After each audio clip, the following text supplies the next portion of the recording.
Europe. 7h15, Patrick Cohen. Le vrai faux, Géraldine Wassner, et donc cette information plutôt anxiogène entendue partout, il y a du glyphosate dans nos assiettes. L'ONG Génération Future a trouvé des traces de glyphosate dans plus de la moitié de 30 produits alimentaires. Le glyphosate, c'est l'herbicide le plus vendu au monde. Une information relayée partout par les membres de l'ONG comme Nadine Lauvergeat.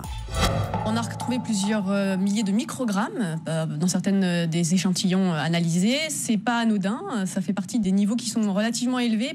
À titre de comparaison, par exemple, dans l'eau de boisson, on ne tolère que 0,1 microgrammes par litre de pesticides. Là, on a jusqu'à 2000 microgrammes de glyphosate dans certains des échantillons qu'on a analysés.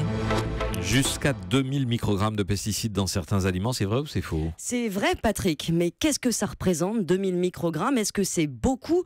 Ben non, et c'est toute l'ironie de cette étude dont les résultats en fait sont plutôt rassurants. Qu'il y ait des traces de glyphosate dans les aliments puisqu'on en pulvérise, c'est pas surprenant, et la comparaison avec le seuil pour l'eau n'est pas pertinente. C'est un seuil réglementaire fixé dans les années 70 sans lien avec aucune étude médicale. Pour évaluer le degré de dangerosité du glyphosate, il faut en regarder un autre, la dose journalière autorisée par les toxicologues. C'est la dose qu'on peut ingérer tous les jours, toute sa vie, sans risque pour la santé. Donc, les lentilles testées par l'ONG contiennent 2100 microgrammes de glyphosate par kilo.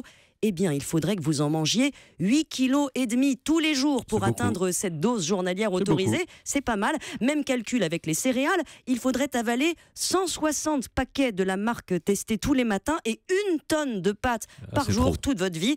Sachant qu'avec ça, votre santé serait pas encore en danger puisqu'on applique au glyphosate un facteur 100 de sécurité pour fixer cette dose journalière.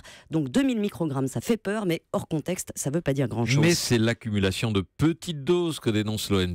Absolument. Et c'est pour ça qu'il existe un autre seuil, la limite maximale de résidus qui fixe pour les industriels les seuils à ne pas dépasser dans chaque aliment pour que cette dose journalière soit pas atteinte. Donc on va tolérer jusqu'à 10 000 microgrammes de glyphosate dans les lentilles, seulement 2000 dans les haricots. Les produits testés par l'ONG sont tous en dessous de ces seuils. Maintenant, si le doute persiste, c'est pas sans raison non plus. Le glyphosate, c'est quand même un herbicide, tout sauf anodin.